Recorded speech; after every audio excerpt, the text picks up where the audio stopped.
What if I told you that one of the most influential women of the 20th century never wanted to be a role model, but simply free? Today, we dive into the fascinating life of Simone de Beauvoir, philosopher, writer, activist, and an essential figure of modern feminism. Simone de Beauvoir was born in 1908, in Paris, into a bourgeois family deeply attached to tradition, a world where everything was predetermined, especially for girls. They were taught decorum, discretion, piety, but above all, to not make waves. Yet, from an early age, Simone felt out of place. She observed the world around her, listened to adults' conversations, and understood something essential: the life expected of her was not the life she wanted. She was being prepared to become a suitable wife, an attentive mother, a respectable woman, but she wanted something else. She wanted to understand, to think, to write. Books became her refuge. She read voraciously, relentlessly, as if every page offered her a way out of the narrow frame society tried to confine her to. Reading was not a hobby, it was a necessity, almost a form of silent resistance.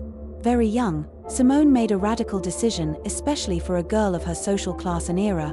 She would be a writer, not maybe. Not if she marries well. A writer. Period. At the beginning of the 20th century, this choice was far from trivial. Female intelligence was not celebrated, it was feared. A woman who thought too much was seen as difficult, disruptive, even dangerous. One could tolerate her being educated, as long as she stayed in her place. But Simone did not want to stay in her place. She already sensed that thinking freely was an act of disobedience, and writing was leaving a mark that could no longer be silenced. In this rigid world trying to shape her, a brilliant child was emerging, and without yet knowing it, this child would become one of the most powerful voices of the 20th century. When Simone de Beauvoir entered the Sorbonne to study philosophy, she stepped into a world that had not been designed for her. The lecture halls were almost entirely male, the references too, and the very idea that a woman could become a serious philosopher seemed absurd. But Simone did not apologize for being there. She worked with impressive rigor, read tirelessly, thought against, thought differently. She did not try to imitate her male classmates, she aimed to go further. It was in this context that she met Jean-Paul Sartre, two brilliant minds, two boiling intellects. Very quickly, an obvious truth emerged: they recognized each other as equals. Not as master and pupil. Not as man and muse. As intellectual partners. From the start, their relationship defied conventions. They rejected marriage, the traditional conjugal life, assigned roles. Instead, they created an unprecedented pact, almost provocative for the time: total freedom, absolute truth, rejection of social conventions. They loved each other, but without possession. They chose each other, but stayed open to the world. This bond became the foundation of their philosophical reflections on freedom, commitment, and individual responsibility.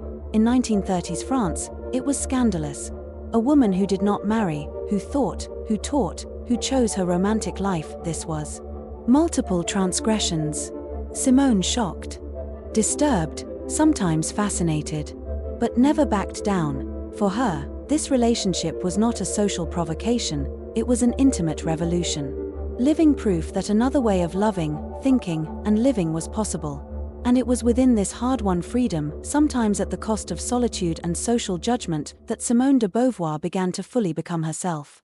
Simone de Beauvoir did not write just to be heard, she wrote to understand, to explore the questions that ran through her mind and her era: novels, essays, memoirs. Every page was an inquiry, an attempt to put words to the world and to what it meant to be a woman. But in 1949, everything changed. She published a book that would make history and transform lives: The Second Sex. In this monumental work, Simone formulated a radical idea, now famous: you are not born a woman, you become one. With this sentence, everything becomes clear. The supposed inferiority of women is not a law of nature. It is not etched into our bodies or instincts. It is constructed by society, by centuries of tradition, education, and patriarchal norms. The book shocked. It disturbed. In some countries, it was banned. In others, it faced harsh criticism.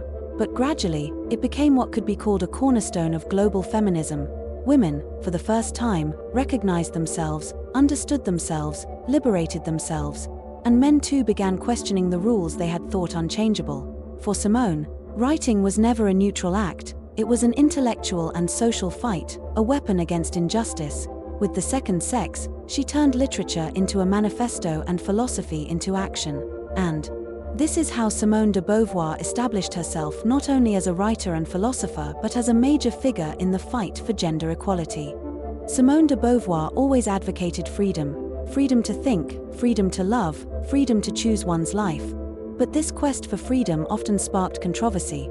Her personal life was scrutinized, criticized, debated for decades. Her unconventional relationship with Jean-Paul Sartre, her multiple loves, her way of living outside conventions shocked a society attached to norms. To some, it seemed scandalous. To others, inspiring. But Simone never sought approval. She never pretended to be perfect. She accepted her contradictions, her difficult choices, her mistakes. What truly defined her was her intellectual consistency. She never separated thought from action.